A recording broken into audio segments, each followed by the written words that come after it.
Welcome into MJT Football. I'm your host, Tony Tucker.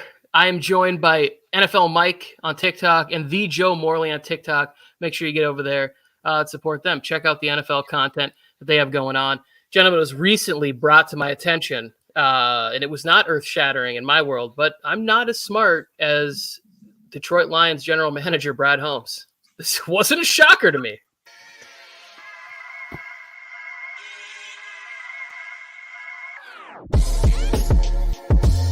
Hate us because they ain't us.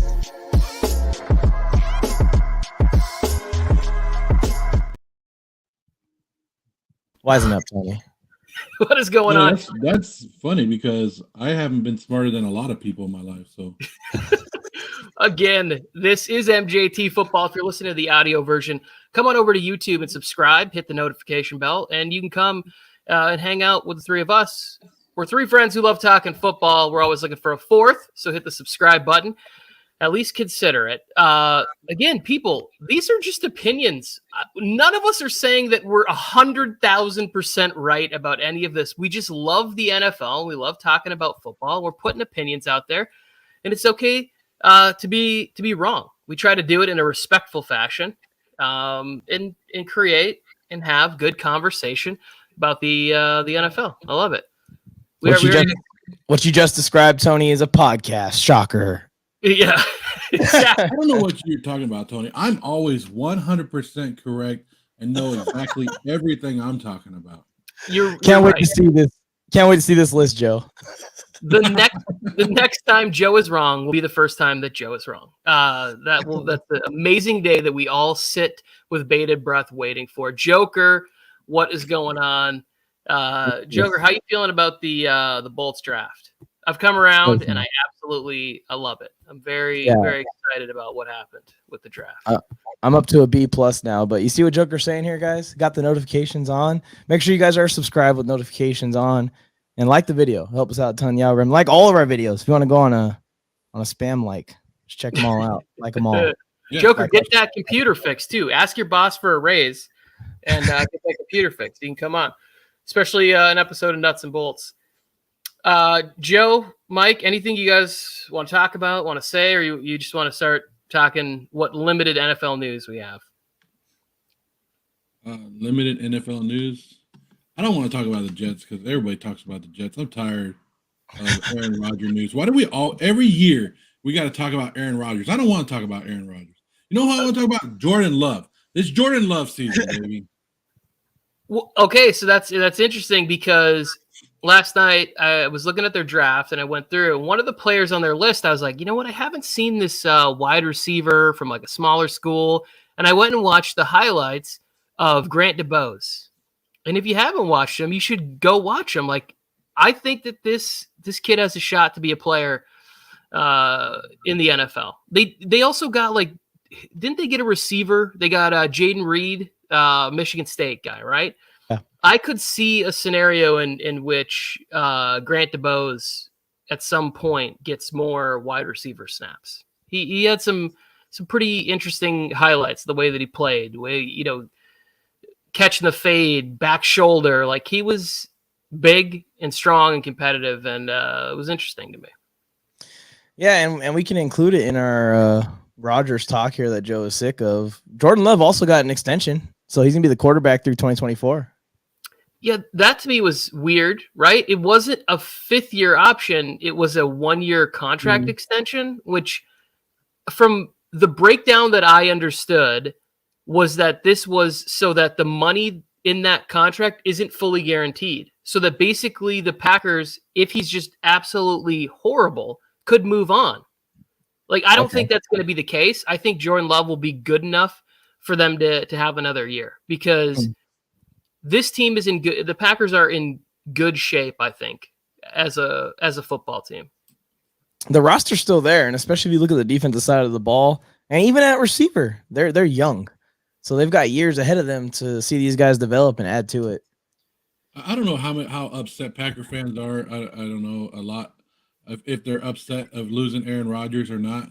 But they shouldn't be, because I look at this move as an addition by subtraction.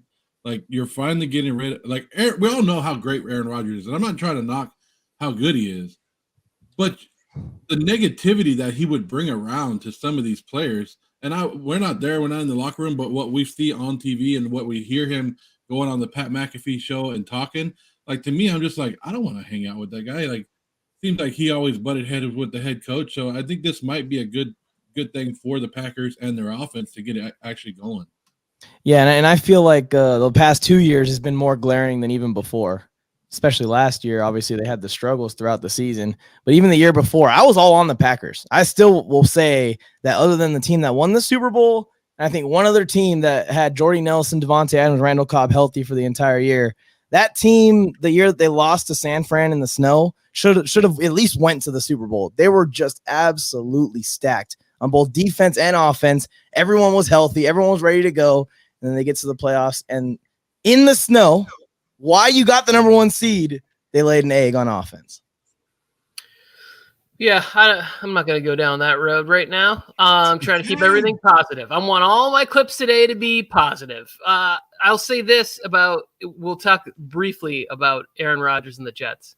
I love it because it has that new relationship feel. Like, Aaron Rodgers is doing something that I think Jets fans and as football fans, we should be excited about. Like, he's like, oh, I'm here. I'm already throwing. I'm already getting the content going.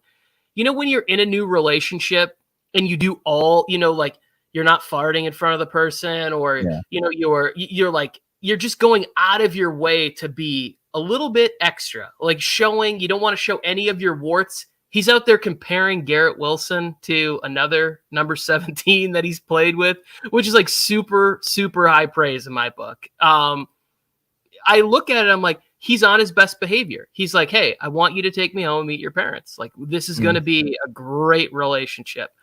I will be interested to see what it looks like if things don't go great at the beginning of the season, or if there is an injury to the offensive line and it's a little bit tougher for the pass game and stuff like that. I think that's when it gets interesting. Is there turmoil in the beginning of the season, and how does that unfold? Yeah, I was about to say a similar thing, Tony. I wish I was as good a host as you, so I could have transitioned in.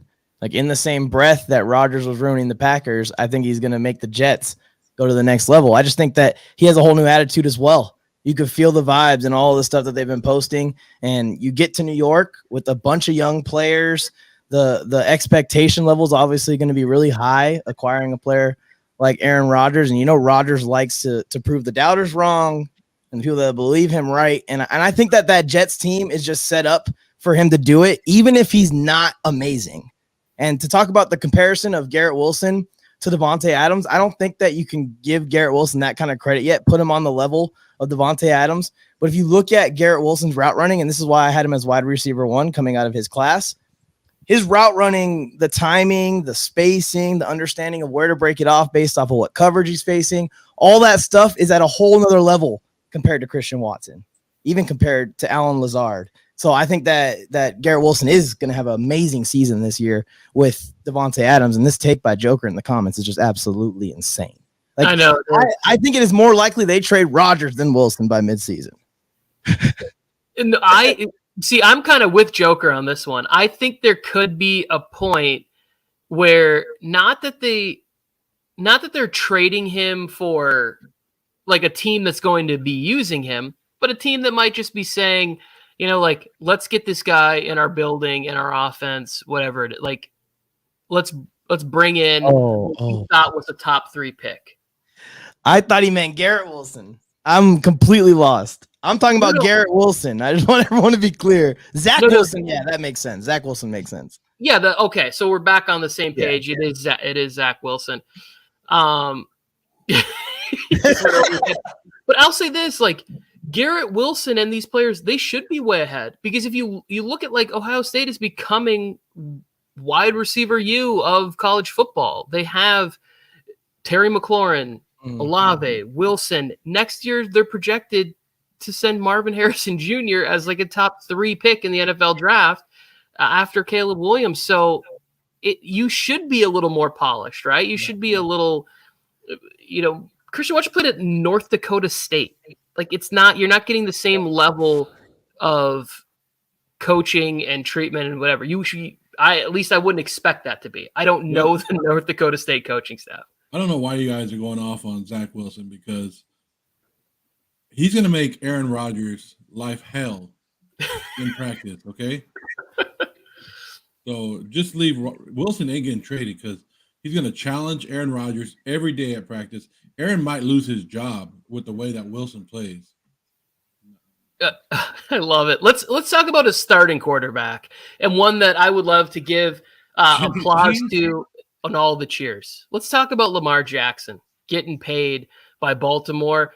I was completely wrong about this. Like, I thought Lamar was gone, and I secretly wanted him gone. Like, I really wanted him to go to an NFC team. I wanted him on Washington or Atlanta, even if that cost me to get to see Desmond Ridder ball out for the Falcons this year. But I want some of these quarterbacks in the AFC to start to go to the NFC. But Lamar Jackson works it out, gets this massive contract. I read it was like $52 million a year guaranteed or whatever. I don't even really care. He got a lot of money. He's back with the Ravens. And when the guy's on the field, he's winning. The one thing that I am curious about is, like every time one of these stories happens, guys, we always get little drips and drabs of, oh, we really wanted Lamar, but ... Or we called Lamar about whatever, like, what are the teams, what are the stories that are going to come out? Like, did Bill Belichick try to make a play for this, but the owner was like, nope, Mac Jones is our guy? Or like, did another team try to jump in there? I think those are the stories that I think will leak out during the dead period, and they'll be very interesting. Yeah, and Lamar's already come out and he said multiple teams reached out to him.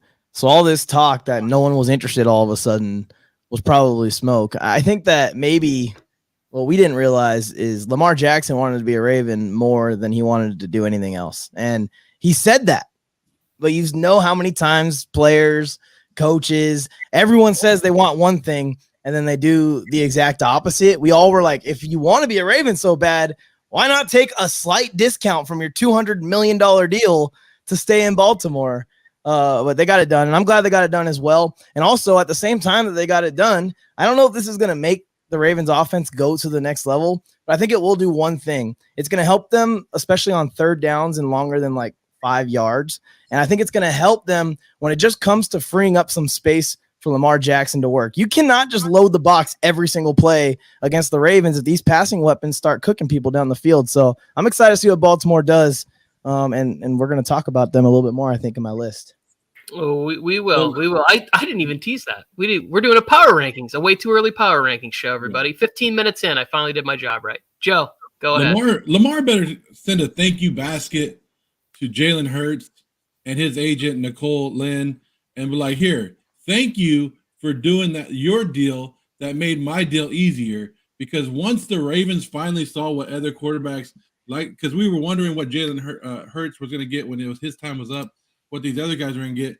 And once they made their deal, because Jalen Hurts and his agent really wanted to get it done, and so did the Eagles, once it made it a lot easier for the Ravens to be like, oh, okay, cool, here's a little bit more, and you're done. And so he should be helping them out, because I wonder if the Jalen Hurts deal didn't get done, how long the Ravens and Lamar would have held out if it would have went past the draft, because it had to be done by draft day. We talked about that. It had to be done before the draft, or other teams from next year would have got in that didn't have like first round picks would have got into the conversation.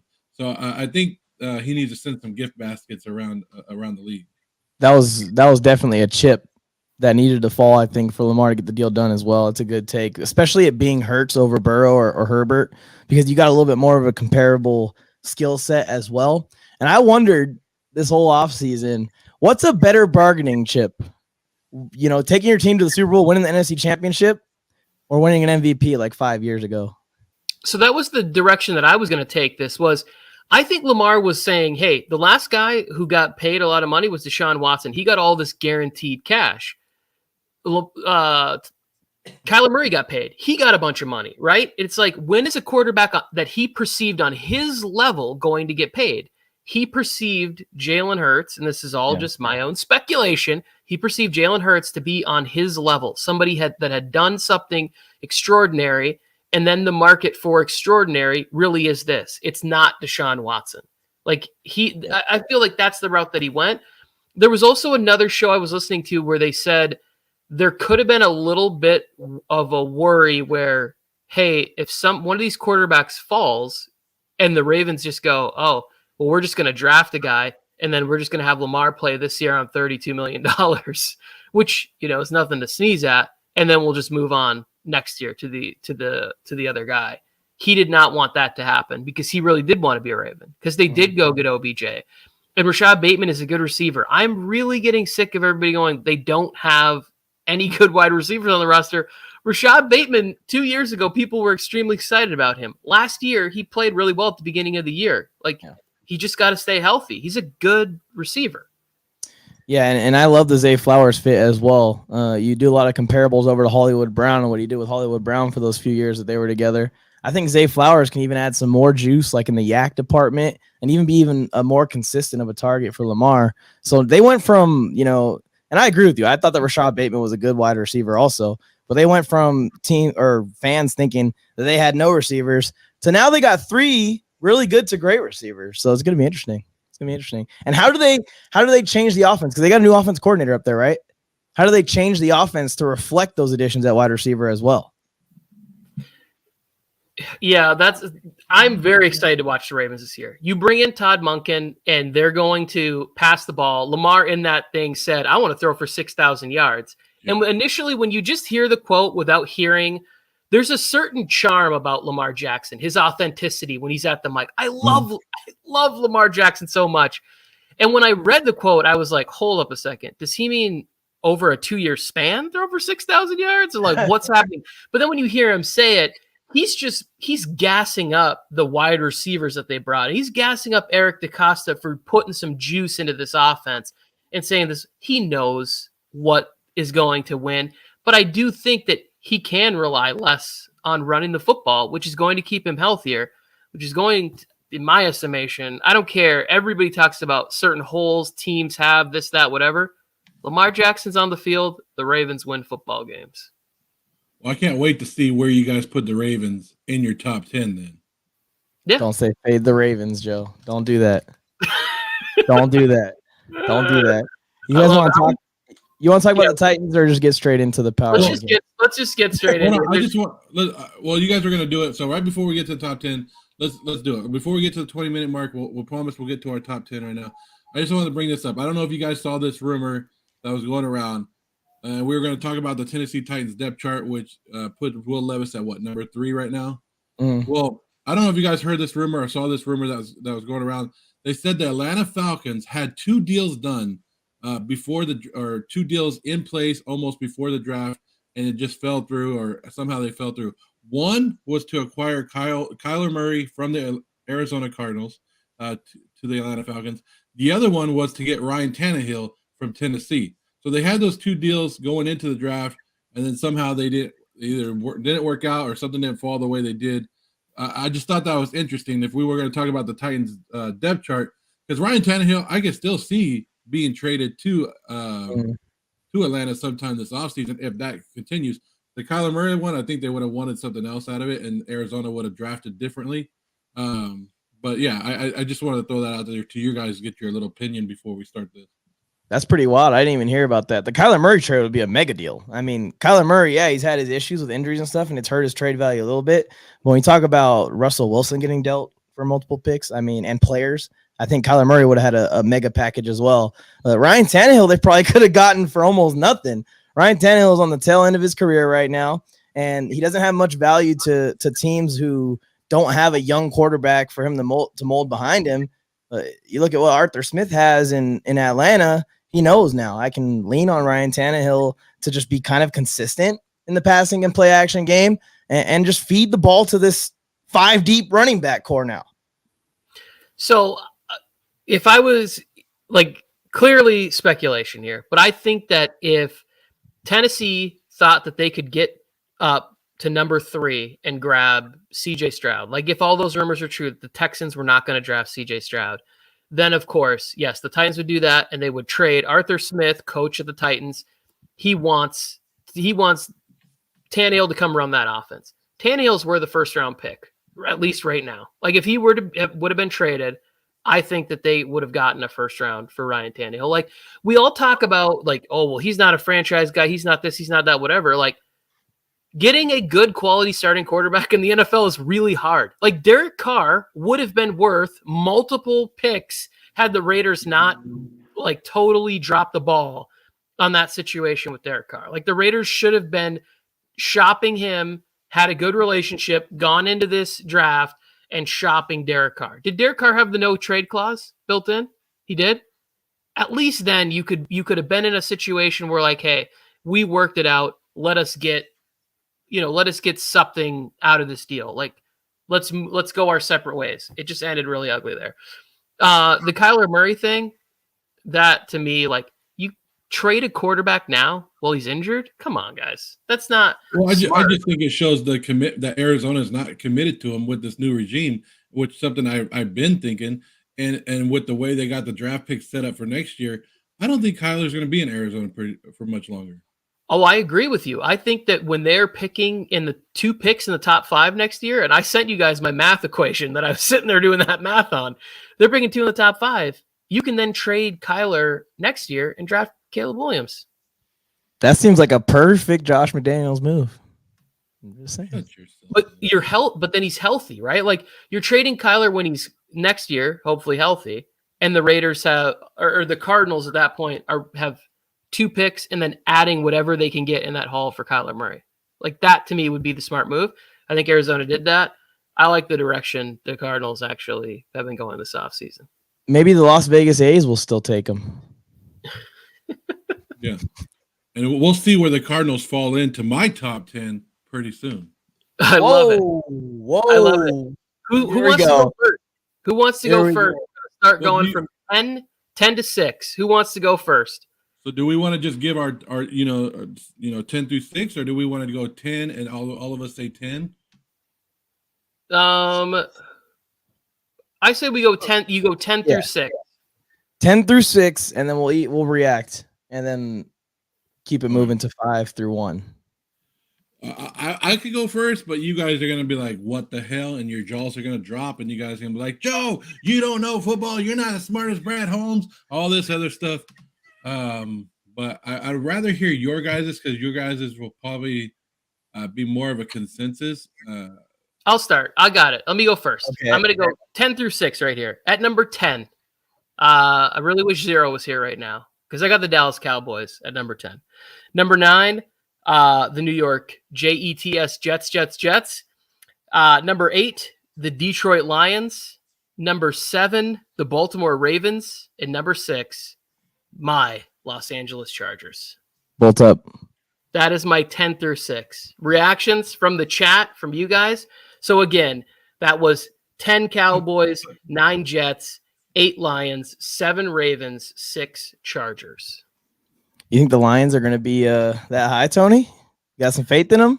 So just like this is the way I looked at it. If I'm going, we're obviously all just on paper, what's going on. I think the Cowboys, probably I could make an argument for them to be a little bit higher. The one thing I'm worried about is the transition in offense, but that defense is going to be absolutely tremendous. I think the Mozzie Smith pick is going to translate a lot better. You bring in Stephon Gilmore. They drafted a linebacker that might allow them to play Micah more out on the edge. They bring in Brandon Cooks. Dak is going to thrive a lot better with having another big-time receiver there. The Jets, I mean, you bring in Aaron Rodgers to a team that I thought was going to make the playoffs last year, like until Breece Hall gets injured, and now they got him. The Lions are loaded. I know Lions fans think that I hate them because of my draft comments. Like, I think the Lions roster is actually like filled with talent, and I'm a believer in Jared Goff. Like, I think he can get your team to a win or more in the playoffs. The Ravens at 7, you get back Lamar Jackson in there. Like I said, you can look at their roster and go, hey, a couple holes maybe on the offensive line, a couple holes maybe in the defense areas there. John Harbaugh's a good coach. The Chargers, my big thing is Brandon Staley in the defense. Like, I want to put the Chargers at number 1. I'm not going to lie. Like, I really look at this and I go, Chargers are the best team in the NFL. They're the best team on paper in the NFL. I have no doubts in my mind. But when I step back and I go, wait, what would I, if I were going to punch a hole in the argument, I'd go, defense went from 29 to 23rd, and the coach isn't on the same level, I think, as some of the other coaches that I have in my top 5. Yeah, that's a good take there, Tony. I heard 14. Well, I can't wait for you to put it on the internet and for you guys to send me the comments of people hating me.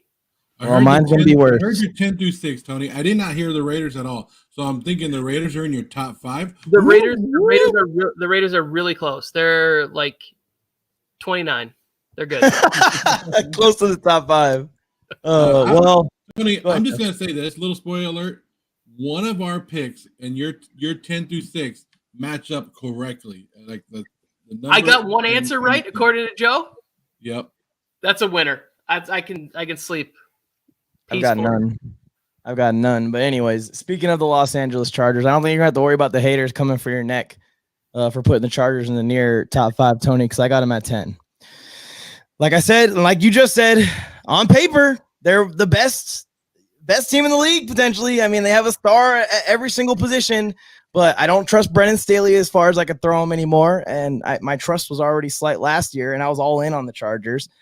And then also, we have to keep in mind, this team is still a walking handicap plaque. Like, until they stay healthy, I have no faith they're going to stay healthy. It's one of the 3. The D-line's going to fall apart, the O-line's going to fall apart, or the wide receiver core is going to fall apart. Now, if all 3 are healthy, Brandon Staley lets Kellen Moore be the head coach, and he just watches. The Chargers would be a top 3 team or 1. I just moved the Chargers into my top 5 because Mike's such a hater. Both I'm not a hater. I was overly optimistic last year. I'm not going to make that mistake again because it led to a lot of tears throughout the season, and I don't want to cry anymore. And then at 9, I have the Baltimore Ravens. I think that the Ravens are a contender anytime that Lamar Jackson is healthy and on the field. I think the defense, it can improve this year, especially in the secondary, but I think as the younger DBs, don't do this, okay? The younger DBs will develop and they'll get even better. But the question mark is, can Lamar stay on the field? It has not been the case the last couple of years. And then at number 8, I have the San Francisco 49ers, which is going to piss off Niner fans. But I'm not on the Niners fan side this year. They're starting to become one of my least favorite fan bases very quickly. Because if you say even one little negative thing about them, they come for your head. I just think that's the same old shit that we see every year from this team. They have a top flight roster. They're going to have an elite defense, but they're going to be asked to carry the quarterback position, and that hasn't worked in years prior. That hasn't been a formula to success in years prior, so I'm not going to take it to be a formula of success this year. They had so many opportunities to address the QB position this last offseason. Veterans are flying off the shelf like crazy. I mean, Ryan Tannehill would be great in the San Francisco offense, and they went out and gave a defensive lineman another mega contract, and it's like, how much better can the defensive line even get in the first place? At 7, I have the Seattle Seahawks, who I think is going to win the NFC West this year. I think they might have a better defense than San Fran now. They're adding Devon Witherspoon to the secondary that was already growing last year with Quandre Diggs and Tariq Woolen. They got Tony's guy Derek Hall in the second round. They added Dramont Jones early in free agency. Everyone forgets about that. This guy was phenomenal in Denver. Bobby Wagner's back. Jamal Adams is back. They added Devin Bush. They got the safety Love from the Giants. Yep. You just keep listening. They're about 2 deep at every single position now, and they have a great coaching staff. So I think that defense is going to be very improved. And it comes down to the quarterback in this division when it comes to San Francisco versus Seattle. When I look across the board, and would you take Geno Smith or Brock Purdy with one arm? Would you take Geno Smith or Sam Darnold? Would you take Geno Smith or Trey Lance? I'm taking Geno at this point in time unless something changes early on in the season. And I also will take Pete Carroll over Kyle Shanahan. So 49ers fans, go ahead and get mad. I got the Seahawks over y'all this year. And then at 6, I have the Buffalo Bills. I think that their championship window is closing, but it is still cracked open because the roster is still loaded. They're all in on offense. They've basically just given up. They said, you know what? We need to just win this thing by scoring as many points as we can against those AFC offenses because we can't stop them. We can't keep the D-line healthy enough to slow down Joe Burrow and Patrick Mahomes. So I think 4 of their first 5 picks were on the offensive side of the ball. Von Miller's health is a huge deal. you tell me Von Miller makes it into the playoffs, I think that the Bills go up a few slots for me. Cincinnati Bengals at 5. This team's as good as anyone in the AFC. What you doing? I thought no, nothing. I made a mistake. I apologize. Wow. Breaking the I'll rules. I'll edit it out. All right, sue me. we're not gonna spend a lot of time on you dissing the Chargers at 10. That is ridiculous. I can't. How's that a diss? Top 10's good. You're right, it is good. And who knows? There's no right answers to any of this stuff. I will say that I'm a little shocked on who you said at number 6 again. Here's my list right here, Tony. 10 Los Angeles Chargers, 9 Baltimore Ravens, 8 San Francisco 49ers, 7 Seattle Seahawks, 6 Buffalo Bills. Yeah, Buffalo at 6, because when we talk, like, you speak highly of Buffalo. So I just assumed they were going to be up the list a little bit higher, right? Because they bring in Kincaid, who was somebody that you loved in the draft. Yeah, I just thought they would be a little bit higher. So that was the only one that kind of shocked me a little bit there. I think there's a few more balanced teams out there right now. Well, we'll see how the season unfolds. Mike, you don't have to worry about Niner fans coming after you, because after they lose a couple games, they'll all disappear again. Niner fans only show up when they win, and they disappear like nothing, and they'll find whoever the front runner. They'll probably be wearing Eagle jerseys by week 10. We all know it's true. 49er fans are the biggest bandwagon fans, and that's why it makes you mad when they come after you, because a lot of them don't know football. They just go, oh, the 49ers are winning? Cool, let's go find out. Let's go to the thrift shop, pick up an old shirt, and say I'm been a 49er fan for a while. My thing is and I've always been on the 49ers fans and Cowboys fans side. I typically like, and I know that the Cowboys aren't really a West Coast team, but especially California teams, even the LA Rams, except for the Raiders. I typically will be in the corner of LA or California teams if it's not against my team. But I put out a post talking about the 49ers draft and how they basically didn't have one. I mean, they didn't pick up anything that's going to help them next season. And the Seattle Seahawks went nuts. You see Moody? Jake Moody? You need to stop it right now. You ain't trying to kick field goals. You might be if Sam Darnold's your quarterback. So Robbie Gould can still kick. I'm not going to. Mike, you just hate on kickers right now. The hate for kickers and the Chargers will not go on this show, Mike. Yes, we're too deep all of a sudden at kicker now. But look at the draft and compare it to the Seattle Seahawks draft. Niner fans, don't try and convince me that this was a positive draft. Y'all are falling behind the Seattle team. But it's okay. Right. Jake Moody's going to win 2 games for the Niners this year.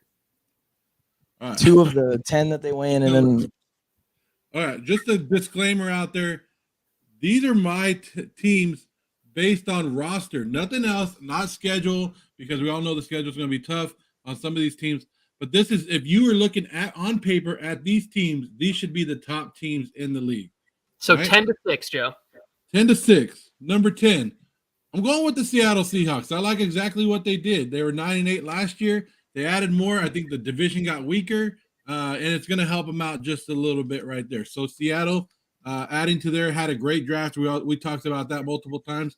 Number 10 is the Seattle Seahawks. So Seahawks fans, be happy. You're in the top 10.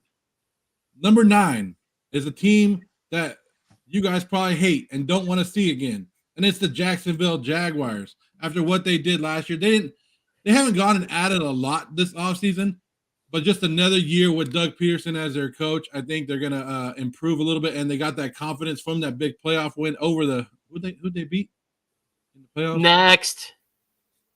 So I got them at number 9. Number 8, I'm going with the Miami Dolphins. When Tua is on the field and the Dolphins are on there, they added Jalen Ramsey to that defense.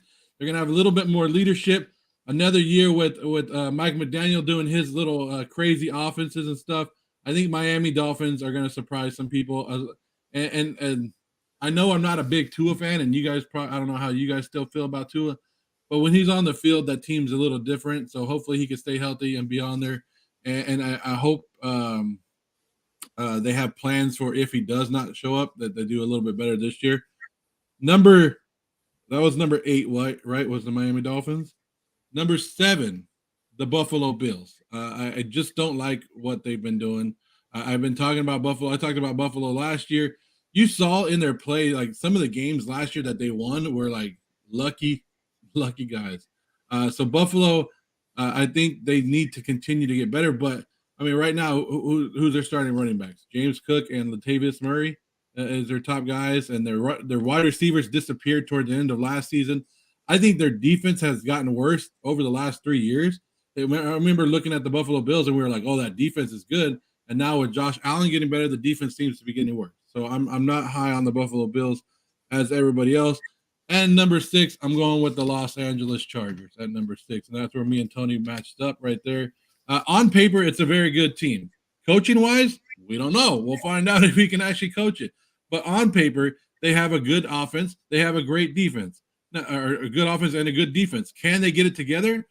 We don't know. And that's been the Chargers thing. We always put the Chargers at the top, and they always disappoint everybody. So, but on paper, if you're looking at their roster, they have a top 6 team, in my opinion. So last year, we're not giving Staley any credit for all the injuries that he coached through last year. Like, I don't know. This is why I am a supporter of Brandon Staley, because it goes so far the other way that he didn't do anything. But the problem is, Tony, is he's a head coach in the NFL, right? And the offense held the team back down the stretch of the season.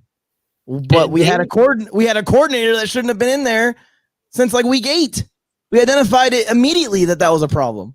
And that's another reason I moved the Chargers to number 6. I don't want the Chargers to win, but I think with the improvement, with Kellen Moore coming over, with the injuries coming back, they're top 10. And look, I got more faith in the Chargers than NFL Mike does, who put them at number 10 on his. It's not a faith problem. It's not a faith problem. It's an expectation problem. And I'm tired. Like I said, the tears. I'm tired of wiping my tears at the end of seasons when we blow a 27-point lead or we lose to the Raiders because we couldn't hold that piece of shit team that year to under 30 million points in that one game. What year was that? When the Raiders were number 5? Staley was already the coach. He was already the coach for that. And you better not have the Raiders in that top 5, Joe. I swear. Well, actually, we have a top 6 to go, just to let you know. Kellen Moore for president 2024, calling it now. I love where this is headed because there's about to be some shockers on my list, according to what you guys have. Like, you guys are excited about, you're like, hey, this team made it. Congratulations, or whatever. I got some top 5 ones that are about to be hot takes. Mike, please, I don't know where you're cutting this up and putting it on the internet, but be gentle with it. Put the disclaimer in there this time. Here is 5 through 1. No, we didn't even say 6. Oh, yeah, we did. Yeah, 6 is part of that. So here's 5 through 1. We're going straight 5 to 1? Yep, 5 to 1. All right. Number 5 for me, the Buffalo Bills. It's Josh Allen. If they run him a little bit less, keep him healthier for the end of the year, I think him and Stephon Diggs can figure this thing out. Where the offense is still good and the defense will still has players and will be well coached. I'm like stammering a little bit because I'm like, I'm going to get crushed for what I'm about to say. Number 4, the Seattle Seahawks. This team is so stacked. Like, the fact that they went and they drafted a running back in the second round 2 years in a row, I think is a really great move. And I think that more teams, if this is successful, are going to start looking like, hey, back-to-back years, we should be taking one of the top 3 running backs in the second round. Like, if we did it last year, like, having multiple guys to keep that position fresher, I think is where it could go. Charbonnet, Walker, and then they also brought in McIntosh as sort of change of pace at the end.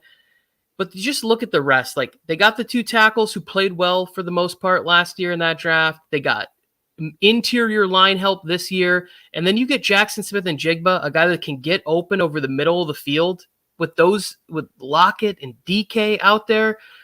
The defense is absolutely loaded with talent. I think the Seahawks roster is maybe one of the most talented rosters in the league. I mean, obviously, I'm a top 5. Bengals at number 3. I'm not gonna lie, like I was shocked T. Higgins was not traded. Like that was one thing I've been saying was like this was the offseason where they moved T. Higgins and got at least a first-round pick for him. He's still on the roster, and they went and got Charlie Jones from Purdue, who I really like, and Yoshivas from Princeton. Yoshivash. I'm not sure how to say it. Hopefully I'm saying it right. And they got Orlando Brown. They got a left tackle. They need to stop getting Joe Burrow sacked so much. Chiefs at 2. Patrick Mahomes. I don't care. I look at this roster. I want to put the Chiefs at 32. I want to put them behind the New Orleans Breakers. I'm not going to lie. Like, I want the Chiefs to be at the bottom of the list. I can't. And the Eagles, top to bottom, best roster in the NFL. The offensive line, the defensive line, the secondary, even now, I think with the running backs, like you could say, yeah, Penny, Swift, always injured. Well, Gainwell will come in. Boston Scott will get you, in a pinch. Just the Eagles roster, that's my number 1. You play that Super Bowl over again on a different field, and maybe the Eagles are Super Bowl champs. So I got the Eagles at 1. What do you guys think about that? Recap your top 5 again. My top 5 recap is Bills at 5, Seahawks at 4, Bengals at 3, Chiefs at 2, Eagles at 1. I like it. Yeah, and freaking Bo Scarborough could freaking run behind that offensive line. I mean, anyone can get in there if the Eagles need them to that can just run straight and get some production out of the line. Jalen Hurts could go to running back, and A.J. Brown could come into the backfield and play quarterback. They could do whatever they want to do. But, yeah, that's why, like, my take of them getting Bijan was pretty stupid. They didn't need Bijan to make this rushing attack work. And the same feelings I have towards the Lions drafting a running back I should have had for the Eagles. But I like the Seattle Seahawks take as well on the running backs. A lot of people don't realize that K9's 5'9". A lot of people don't realize that. He's a strong dude and he runs with power. But, you add a guy that can thump in those situations where especially he's going to have to thump those 3rd and 1s, those short yardage, those goal line carries, stuff like that. It's going to extend the career, extend the prime, extend the production of K9, who I still think is a way better running back than Zach Charbonnet. I just think that you need that complement sometimes in these offenses to keep your workhorse running back healthy and pounding. And if they keep him healthy and pounding, it's the passing game. These guys are going to be wide open. You got a bunch of guys that are just route technicians. And I know DK Metcalf, his routes can be kind of clunky sometimes, but then he just wins with size and speed. So you have to come up and be technical with JSN, be technical with Tyler Lockett. D. Eskridge is a good receiver. I'd love to add him to the wide receiver core in Los Angeles. And then you got DK outside just bodying people. Yeah, I kept looking at it. I'm like, I put it in there and I go Seahawks at 4. And I go, this is so nuts, because what you guys aren't talking about is that I left the 49ers off my list, and 49ers fans, even the 49ers fans that are in my family, I've talked to them several times. If you told me right now that Brock Purdy was healthy, I would have bumped back the Seahawks, and I would have had the 49ers probably at 4, right behind the Bengals, right? But the fact that they're talking about potentially trading Trey Lance, and we don't know Purdy's timetable with the elbow, and that Sam Darnold could be the quarterback, like, I still think that they could be, like, I still think they will be in the playoffs regardless of who plays quarterback for them this year, even if it's Sam Darnold. Like, I have the 49ers at 11. Now that my list is revealed, I'll say it. I had the Niners at 11. I have the Dolphins at 12. I just barely missed those 2 teams from making it. I think they're both teams that make the playoffs. But I look at it, I'm like, the quarterback's the most important position on the field, and we don't have any idea who's going to be that guy on week 1. I left him off. It's such a shame, man. And it just pisses me off so much. And I don't know. It's either Shanahan's overconfidence in his own scheme or John Lynch's overconfidence in his defense. But slam dunks for Super Bowls.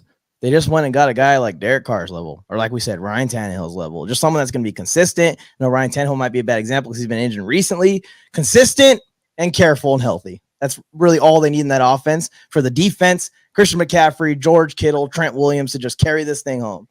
But they could easily, at the deadline this year, like let's say Purdy, something goes wrong and he can't play this year, and it's not working out with Sam or Trey. You don't think a team like the Vikings, who could be struggling, could want to pick up some more draft picks? Like the 49ers have already shown, and next year they'll have picks to be trading away.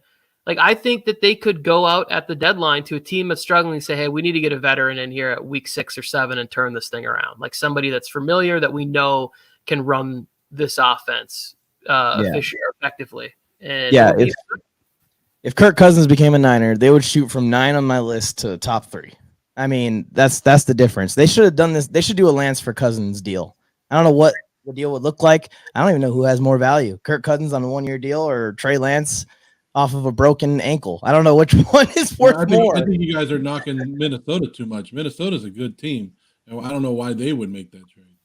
Joe, I'm not sure. I think you're joking. Here we go. I can't really tell. I would say this. If the 49ers, if they even projected confidence in Trey Lance, they would have been in my top 10. Like if they were even saying like Trey's our guy, he's been working hard, we know this. It was a rough setback last year. If they even just projected confidence at quarterback, there's no way I could leave him out because the roster is so talented. It is. Yeah. You look at everywhere on there, like they don't just have Pro Bowlers. They have like all pros at every spot on the roster. Yeah. That's ridiculous. But then when you don't project any confidence at quarterback, they're still going to be good. I wasn't going to put them in the 10. And another huge point that, what if Brock Purdy's healthy? What if Brock Purdy's healthy? What if we get to week 6 and George Kittle has a hammy and Deebo Samuel has turf toe and all of a sudden Brock Purdy starts playing like a 7th round pick? There's also that possibility as well. Yeah, I'm higher on Purdy than you are, but I get what you're saying. If you go and watch his tape, 75-80% of his throws are to wide open guys, and it's a lofty-ass pass that just barely gets there. And you got to hope to see him 35 yards. Healthy last year, Mike. Does he stay healthy again this year? Yeah. We'll see. All right, you guys want to hear my top 5? Yes, I do. Well, I want to give Tony a little bit of props before we move on. I like the Seattle in the top 5, Tony. I didn't have the balls to do it, but I like what Seattle is doing. I that's why I put them at number 10 because they're coming from 9 to 8, and I'm just a little bit worried about Geno Smith. You're not worried about Geno Smith at number 4 of taking that team? No, I'm not, because we saw last year what he was willing to do, which was just make the right reads, make the right plays. And when you can lead the league in completion percentage, which that's all Pete is asking his quarterback to do, is just don't. It's sort of that like just we don't want to lose the game. Let's keep ourselves in it to win the game. Like let's play good defense and let's run the football. And they committed to those things. They've committed by getting talented running backs in here. Like I went back and watched Charbonnet highlights just to see like what really like made him special, what made him like the 2nd round pick that he was. And like every highlight, people are bouncing off of him and he's able to maintain his balance and still pick up more yards. Like that's exactly what they're going to need in the 4th quarter of a game, and then be able to try and like when the other team's beat up, just get it there. So it's not that like I'm saying Geno Smith is a Super Bowl franchise QB or whatever. I'm not saying that, but I'm saying he's good enough to take this team really, really far. Like, and that's all you need. Not everybody's going to have Burrow and Mahomes and Lawrence as much as you want it. And every fan wants their quarterback to be that guy. Good quarterbacks can still win games in this league.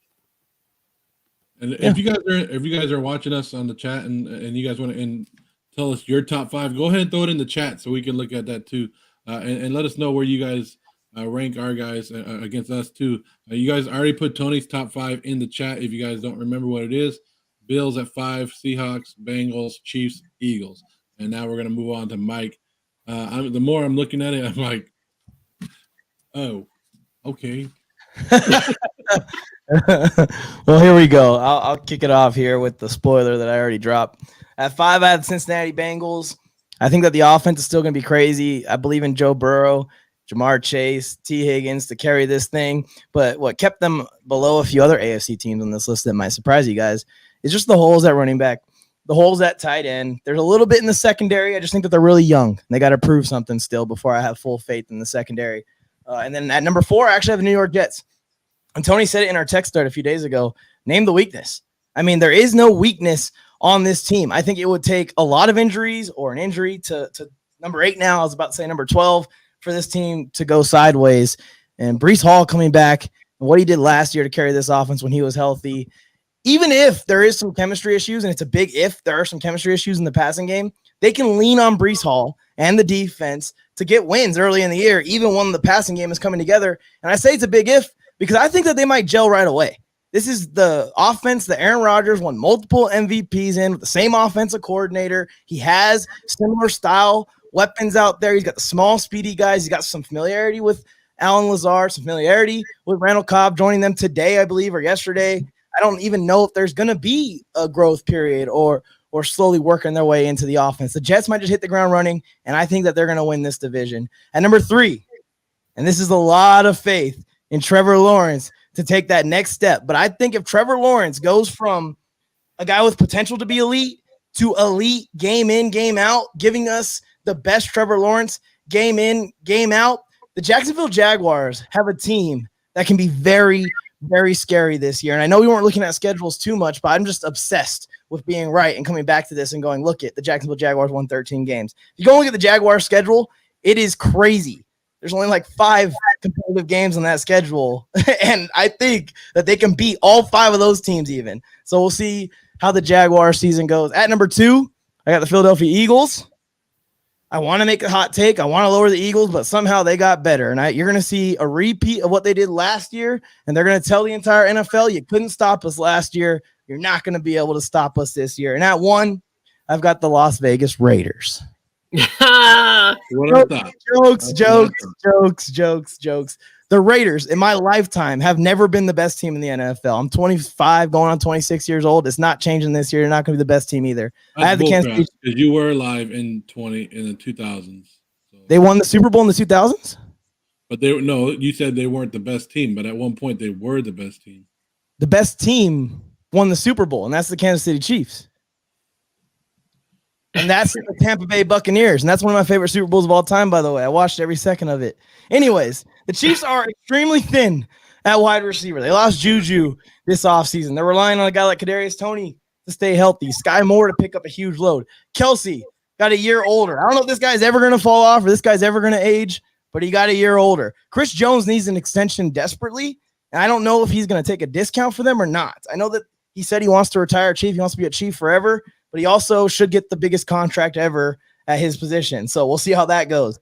They lost multiple pieces on the offensive line, and they did bring in replacements, but they don't always gel. They don't. It's not always a perfect fit every single time you replace 3 members of the O-line every single year. The defense is still relying on the DC, Spagnuolo, to piece it together every single season, which he somehow figures it out. And Mahomes is in legal trouble.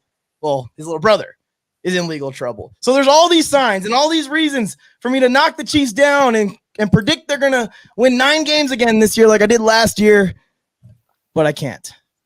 They've earned my respect. I can't do anything but just watch and hate. Watch and hate. That's all I can do. Joe? Chargers at 10, right, Mike, is what you said. Chiefs at number 1. Yeah, that's an AFC West Charger loving fan right there. Call me Jay Bolted. Well, here's the other thing I'll say too is like I feel like your love for Doug Peterson is like way too much hatred because of Brandon Staley, right? Like I think Doug's that guy. Doug's that coach. He's that dude. He's going to get it done. And they do have the benefit, right? Because this is always where like the exercise starts to get skewed a little bit. Are we talking about how the records are going to finish? Because like, yes, the Jaguars should win 12 games this year just based on the division they play in. They should be able to finish with a better record. I'm talking about like what team is better. Like what team is better? And to me, the Chargers are better than the Jaguars. It just, to me, like I said, it depends. With Calvin Ridley and another year with Doug Peterson, if Trevor Lawrence takes the leap to arguably best quarterback in the league, that's what I think takes them to the next level. And I got faith that it's happening, guys. I got a lot of faith that it's happening. And I think that they're going to win 14 games. I don't think they're going to win 12. Chargers, what did you do to this man? I know. I wish we had the same faith that Herbert.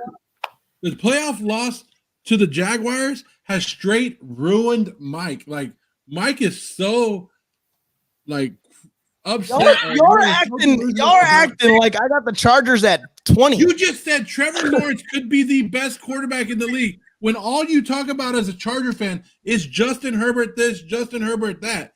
And now you're saying Trevor Lawrence over one playoff game. It's okay, Mike. It's all right. Oh my gosh. I know you don't want to set your expectations high for the Chargers. You didn't, but it's okay. I don't know what the Chargers have to do with this. The Chargers are in 10th firmly, and I expelled my doubts for the Chargers, and it's the same doubts that we all should have, okay? It's the same doubts that have plagued the Chargers seasons. I just was going to say this. We can move away from the Chargers because I agree. Mike, that's Mike's take, and I know Mike wants the best for the Chargers. That's not the case here. Yeah. The Jets at 4, though, I thought that was pretty bold, my friend, because there's I like it. I get what you're saying. There's something going on with your mic cord there. It's tangled. Yeah. Oh, there we go. You're back. The Jets at 4, it's when you're bringing in Aaron Rodgers, it does like bring what the team's capabilities are above, but it also throws in that big wrench what we were talking about when we opened the show is like, if it doesn't go right, then what? Like, does it start to go sideways? The questions from the media, is he going to be able to sit there and go, hey, everybody, RELAX or whatever, when he spelled relax that one time? Yeah. I don't think that's going to be the same energy. So that number feels high, but I get what you're saying. If we're just basing it on paper, that Jets roster and that everything, like the Jets it's crazy what they have on that football team. Yeah. I mean, now that you have the Jets at number 4, I hope it's a failure in New York. It's just what I just like. I'm like, oh, Mike's high on the Jets. Yeah, I hope they blow up. They're gonna win the division. Joe, I want you to put the Raiders in the top 5 right now with all that shit talking you're doing about me with the Chargers here. So go ahead. Hang on, he's not putting the Raiders. I know, Joe. He's not putting the Raiders in the top 10. But 11 and 12. Like I revealed, mine was 9 or 12. Who was he? If you have like even just an 11 and 12, if you don't have it ready right now, if you don't have a list in front of you, Joe can go through his, and then we'll double. Yeah, my 11 and 12. My 11 and 12 will be Cowboys, Dolphins. Okay. And then I want to give a shout out to the Cleveland Browns as well. There's someone at my door. My dogs are going crazy right now, so I'm just gonna mute. Okay. I like that. I had the Cowboys at 10 because of all the off-season moves. I think they've had a really great off-season, and I thought they had some really nice draft picks to be excited about. What's your thoughts on the Browns? What's your thoughts on the Browns, real quick, Tony? So I do have the Browns on my list as 16. I think the Browns have also made some intriguing moves. The draft pick, they didn't have a lot, but Siaki Ika being next to Dalvin Tomlinson, I think that really could improve. One of their weaknesses last year was getting gashed in the run game. And if that can be fixed, now all of a sudden Myles Garrett has a little bit more help on that defensive line. That looks a little bit different. How does the secondary bounce back this year? I thought the addition of Elijah Moore was very interesting. And then one player that we'll talk about when we get closer to the season that I really like last year in the draft was Jerome Ford, the running back from Cincinnati. He's going to be elevated to RB2 on that team. Yeah. I think that he's a really good football player, a really good running back. And that I think that that's nice for them to have that depth so they can still keep Chubb fresh all year, where he only gets those 16 to 20 touches max in a game. I think Jerome Ford's a nice player. So I like the Browns to be pushing to make the playoffs this year. I like it. Push it real good. Remember, everybody. Remember. 14 teams are playoff teams. Just keep that in mind, everybody. All right.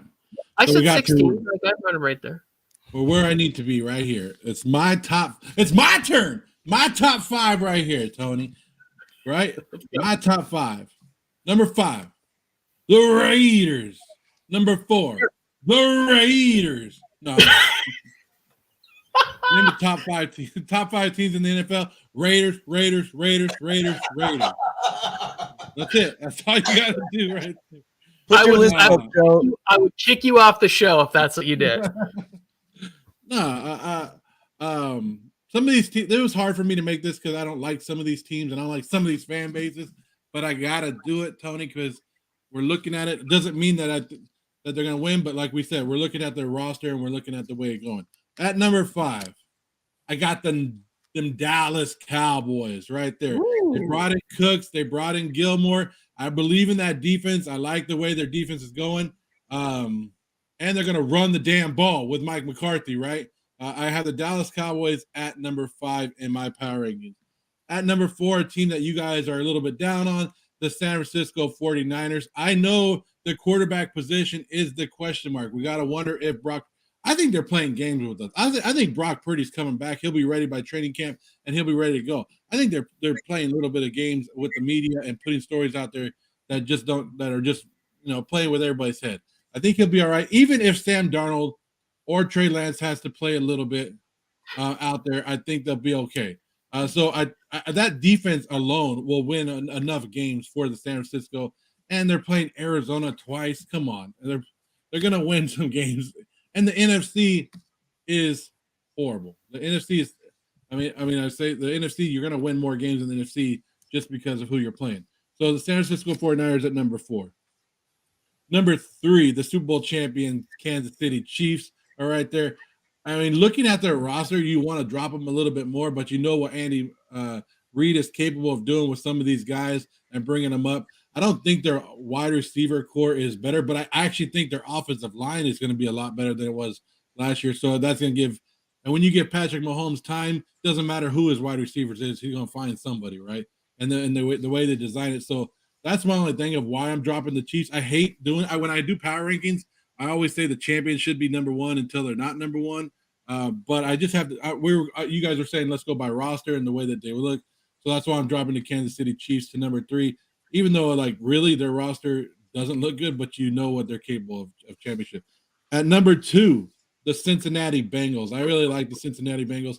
I'm not a big fan of Joe Mixon, but even after a down year coming back, I think they improved their defense this offseason, which has been a factor for them. Then you got Joe Burrow, and you already know what those wide receivers are capable. So I like exactly what the Cincinnati Bengals are doing. And number 1, of course, we got the Philadelphia Eagles having the best team out there. So those are my top 5 teams. I love it, Joe. Do you have did you write down 11 and 12? Well, these are I didn't write in order, but these are like teams that I had that I was looking at. And I know that you guys are going to probably laugh at these, but the Detroit Lions. I've been giving Detroit Lions a little bit of love. I gave them love last year. They disappointed me. I'm a little bit worried about the Detroit Lions. This should be the year that the Lions have the formula to move up because their division is supposedly getting worse, right? But part of me is like, have they really helped their team? And how many of their games last year were lucky games that they won? I have the New York Jets right out the outside of the top 10. I need to see how they gel together, how they work together. I have the Pittsburgh Steelers right outside the top 10. I think they've improved their team. And once they get their running game going, they're going to be top 10 again in this league. And another team that you guys probably laughed at me earlier is the Minnesota Vikings. I have the Minnesota Vikings right there. I think Brian Flores is an underrated move in this league, bringing him in to help that defense of a team that won 13 games last year with offensive loan. Now you're bringing somebody in that can get that defense going. I think the Minnesota Vikings are right there on that cusp. Yeah, I think they're like some of the biggest moves of this offseason have been Steve Wilkes to San Francisco. Great defensive hire. You got Vic Fangio in Miami, and then Brian Flores in Minnesota. Like all of those guys coach defense really well, and everywhere they've been, the defense has been really strong. I just think that if you win like 13 games by 1 point or less, it's hard to duplicate that the next season. And I do like some of the things that the Vikings have done this offseason, but it just feels like a year of transition for the Vikings, and that maybe some of those 1-score games don't go in their favor. That's all. Still a good team. They feel like they're retooling a little bit. They're retooling a little bit. They are beneficial of being in a division that's kind of wide open right now, so they could be a little better than I expect. But I think that retool, like you said, might flip some of those one possession games the other way. And I think Brian Flores is a great coordinator also. They lost a lot on the defense, and not in a bad way. I think they needed to trim some fat when it came to getting rid of some of the veterans, but they lost the guys that were running this defense. It might take a year or two for Flores to get it going. Yeah, it'll be interesting. There's a lot of young people. The guy from Georgia last year, Sean Lewis. Yep.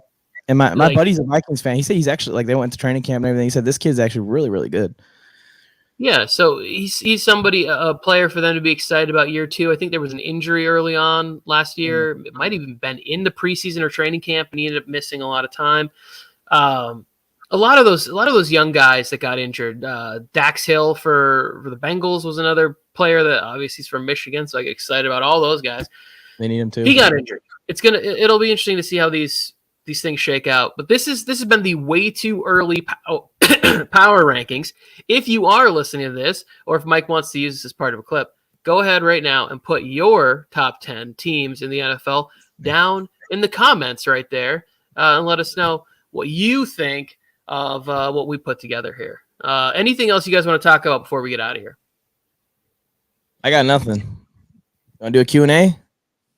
Yeah, I mean, there's a lot of people in watching. If anybody does have any comments or thoughts or anything like that, I will say this: one of the toughest things I thought about when I was doing this exercise is, like, how do you weigh the certain areas, right? Like, because when I look at the Pittsburgh Steelers, the roster is loaded, right? But then you factor in coaching. I think Mike Tomlin is. Yeah. If I was going to play football for somebody, if I could still play football, I would play for Mike Tomlin. And there's no doubt in my mind. But then I'm like, Kenny Pickett, how? And I believe that he'll be good. But, like, I really thought about putting the Steelers up there a little bit higher. But the quarterback position, I just weighed so much in that scenario that you guys question my thoughts or love for Geno Smith. I still think that having 10 years of NFL experience is better than having 1 year of NFL experience. Jared Goff gets a little extra weight. The guy's been to a Super Bowl. He's helped rebuild what they're doing with the Lions over these last 2 years. Like, that brings weight. And so I wasn't able to put the Steelers there. But when you look at that roster, it's like, whew, this is going to be fun. This is going to be a fun roster. Yeah, let's see what Kenny Pickett does, man. If he continues to grow, and like Joe said, they can get Najee Harris and the running game back on track. The defense is going to be there as long as Mike Tomlin's breathing, probably. So they're still a team to watch every single year. And what they did last year to bring that from where it was in the middle of the season to still get a winning season out of it, it is so impressive how they do that every year. It's almost unbelievable. Here it is right here. First question in the chat. You want to give a prediction? I mean, you could change this a million times if you want. But if you had to pick it today. Who's your prediction to win the Super Bowl? If you had to pick it right now. If I had to pick it right now, right this second, I would pick the Philadelphia Eagles to win the Super Bowl. Like, I don't think it's probably not common to go to a Super Bowl, lose, and then come back and win it the next year. Like, off the top of my head, I don't think that I've ever seen that happen, right? To lose the Super Bowl, then come back and win it the next year. But this Eagles team feels just ridiculously loaded. Like, every time that I'm like, well, maybe some team will stop this element of their game, but then they'll change up this. Or maybe some team will do this against their defense, but then they'll do this. Like, they can rush the passer, they can cover receivers, they can run the ball, they can pass the ball. Even you look at it, it's like, well, do they have a hole in their special teams game? Not really. Like, they'll get returns from Quez Watkins. Like, it'll just be insane what the Eagles can do. So that will be my pick. You guys got a Super Bowl pick this early? Yeah, I mean, if I have to push the chips in, I'd probably go to the Eagles also, Tony. I probably would. But there's some teams I'm really high on, and they're not teams that other people would probably pick to win the Super Bowl. I may want to go to Vegas on the Jacksonville Jaguars. I may want to go to Vegas on the Jets. I may want to go to Vegas on the Seahawks. I may want to go to Vegas on the Baltimore Ravens. See, for me, I think that the interesting teams that I'm willing to kind of go out on a limb, they're all from the NFC, because I think the path to get to the Super Bowl is a little bit easier, right? Like, that's the thing is like when you do get into an NFC Championship game, now you're looking at Jalen Hurts versus that in that situation. We already know Hurts can climb that mountain. You know, And another team I like to give a shout out to is the Miami Dolphins. If Tua has any injuries throughout this year, especially if they're head injuries, he's done. And they're gonna call Brady, man. And Brady's gonna come in. He's gonna be like, okay, let's do it. yeah, that to me, I just can't see that happening. Like a mid-year, I could see Brady going to the Niners mid-season. I could see him even potentially going to like the Raiders in a mid-season pinch. I just don't know. I don't know if he has the familiarity with Mike McDaniel to just make that choice. Do you know what I'm saying? Like, Yeah, I hear what you're saying. It'll have to probably come from higher up than even him, huh? All right. So you guys are beating around the bush. That's what it sounds like. You guys are too afraid to just come out and say who you want to in the Super Bowl right now. We picked the Eagles. We both did. yeah, I'm like, what are you talking about? No, beat around the bush. Come on out. Don't beat around the bush. Say it right now. Look, I can tell you who's going to be in the Super Bowl in Las Vegas, February 11th of 2024. It's going to be Seattle Seahawks versus the Jacksonville Jaguars. What? Ooh. You just did a whole rant and roast on me for putting them at 3, and then you pick them to go to the Super Bowl 5 minutes later. Well, okay, look, the easy route is to take the Eagles, but you already know usually the favorites never happen. I don't think the Chiefs have enough to actually. I think they're good, and I think they're going to win some games. But I'm not going to take the Chiefs to win the Super Bowl right now with that roster. I need to see them play some more. But yeah, those are my two teams. You know what? No, you know what? Take the Jaguars out there. Put the Pittsburgh Steelers in there. Oh, there you go. I like it. If we get late in the year and the Seattle O-line stays intact and they're doing really well in the run game, I probably will be on with you, Joe. I just don't know how much I trust if we get into something down the stretch of the season, the Seattle rushing attack versus the Philly rushing attack, if the Seattle Seahawks are going to win that one. But then again, you add a guy like Jermon Jones in the middle of the defense, maybe they're able to neutralize Philly a little bit. Seahawks versus Steelers, Super Bowl, Las Vegas, February 11th, 2024. Mark it You guys down. hear that? Remember where we're at on this clip. 1 hour, 11 minutes, and 58 seconds into this podcast. You guys hear how low Joe is on the Raiders? I never said. You never asked me about the Raiders, and that's a topic of another day. Well, you have them outside Joe- your top 15. You just listed your top 15. No, I listed my top 14. Flash Johnson is back, and he's asking when is mock draft Monday. When is it too soon for fantasy football talk? I think we gotta wait until June 1st. Like just as like for us, right? Mentally focus, like a mock draft. I would say something that would be interesting is for us to have fun discussing some of the rookies or second year guys that we think could be draftable. Like players like projecting what sort of hype season will happen and players will shoot up the board as becoming like draftable rookies or players and just kind of where they'll all fit.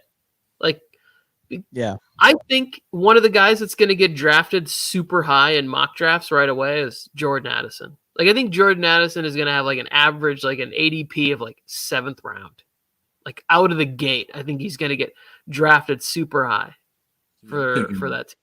Quentin I'm not Johnson, like 3rd round. Oh, you're taking Q in the 3rd? I'm all for it, Mike. Or Well, Joe. Somebody hit me up yesterday, and they were talking about fantasy football, and they were like, "Hey, what do you think about fantasy football? When you guys going to get into it?" And I was like, we always do mock draft Mondays, and we tear mock draft Mondays up, and we have a great time doing it. If you guys haven't joined us forever, mock draft Monday, get ready for it. Set your notifications for it because we're going to do it, and we always bring on a bunch of random people so we get different aspects of it. But somebody was asking me, where do you think some of these rookies were? And then he goes, that guy was telling me he's already done a mock draft. And he said Bijan Robinson went number 7 in that draft. So people are high on some of these rookies. And they're comparing Robinson because Arthur Smith's connection to Tennessee with Derrick Henry and what they're going to do. But this is what like we did our power rankings right now. Fantasy football is way too early right now to know, but it's fun to talk about it and fun to get it going because fantasy football is turning into a year-round thing. I saw a maniac of a take from a fantasy football expert on TikTok. I won't say his name, but a lot of people aren't really his biggest fan. He said Bijan's going for 2,000 all-purpose yards in his rookie year. That's wild. 2,000? That's a Cordell lot. Patterson's still 2,000 out all purpose? What?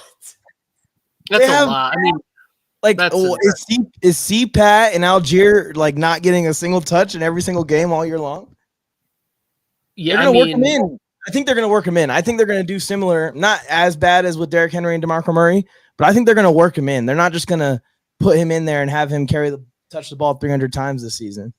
Mike, this is Arthur Smith needs this to work out. You cannot 3 consecutive years in a row draft Kyle Yeah. Pitts, Drake London, and Bijan Robinson with the 8th overall pick and not win games and not have a dominant offense. There's no working in Bijan. So I will say that Bijan's going to have a monster year. I think Bijan's getting drafted in the top 10 of fantasy drafts. That's not crazy at all, right? Like, Not me. think about if you draft him, because this is the knock. We're always like, what's wrong with Kyle Pitts? Why can't he get Kyle Pitts the ball? Kyle Pitts, is he a bust? It's like, no. Arthur Smith this season has to figure out how to make all 3 of these players shine. And actually, I think they all complement each other really nicely. Like the Falcons' offense has got to be good. Like the Falcons is another team that's like right there. Like in the NFC, they're probably going to make the playoffs in my book. Sorry, Harrison. It's just they're not gonna make the playoffs. What are they gonna do with the other guys? They're just gonna watch the game from the sideline, making I think Cordell Patterson's gonna make like what If $6 the or $7 million Falcons next make year. I'm buying Tony a steak dinner. If the Falcons make the playoffs, Yeah. oh, they're winning the division. I will take that Hell steak, my no. friend. Oh no. Division winner. Desmond Ridder needs to be really good, Tony. So here, that's the thing is like we're talking about it from this angle, like 70 offensive plays in a game. I mean, there's still going to be 35 runs called in the game. It's not like if 10 of those are to Cordell Patterson and Okay. 10 of those are to Algier, Okay. and then there's still That's 15 left. 15. Yeah, so then in the 35 pass attempts, he's still getting 5 targets a game. That's 20 opportunities a game for a rookie. But let's say he's crazy good. Let's say he's crazy good. He gets 15 carries per game and he's crazy good. He averages 5 yards per carry. That's still that's what, 70 yards, 60 yards? If he can average 6 yards per touch, whether that's in whatever, and he's getting 20, he's going to put up really crazy numbers. I just think in order to reach some of the projections I've been seeing and for him to be a top 10 pick, he needs to be worked like Christian McCaffrey is in San Francisco. I'm not defending 2,000 all-purpose yards. I think that is way too high. What I'm saying is the Falcons are going to be good this year, and that Bijan will be worth a top 10 pick in fantasy football. Arthur Smith, you cannot use 2 top 10 picks in the draft and have neither of them being successful. Do you guys agree with that? Like, do you think Arthur Smith gets fired? I think Arthur If you Smith had- has been already fired. I think No, I like Arthur Smith. I think that he's I think he's a good coach, and I think the Falcons are going to win a lot of games. I don't know what's happening right now. This is crazy. I need to pick my kids up from school. You guys end this all right. show. We'll sign it off. We appreciate everyone for tuning in. We're gonna go down this Falcons wormhole eventually, so subscribe for that. All you Turn people on in here. notifications. Tony said the Falcons are a playoff team. Everyone, The whoa, Falcons are a playoff team. whoa, Get in the whoa, comments everyone right now. mute. Everyone. All right. I turned Joe off. I turned Tony off. Here we go. This is the outro. Appreciate everyone for tuning in. Thank you guys. Let us know your thoughts in the comments section below on our top 10 list. Maybe even drop your own top 10 list. I appreciate you guys for tuning in. Like I said, everyone, please like the video real quick. Like the stream. There's gonna be clips dropping from this stream if you guys missed any of it. So don't worry. We'll catch you guys next time we're live here on MJT Football. What's the catchphrase, Tony? You're unmuted, by the way. What's the catchphrase again?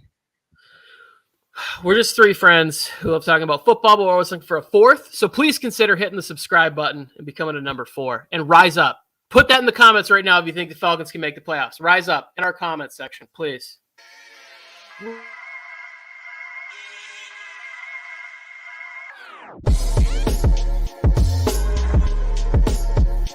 Hey, the Falcons.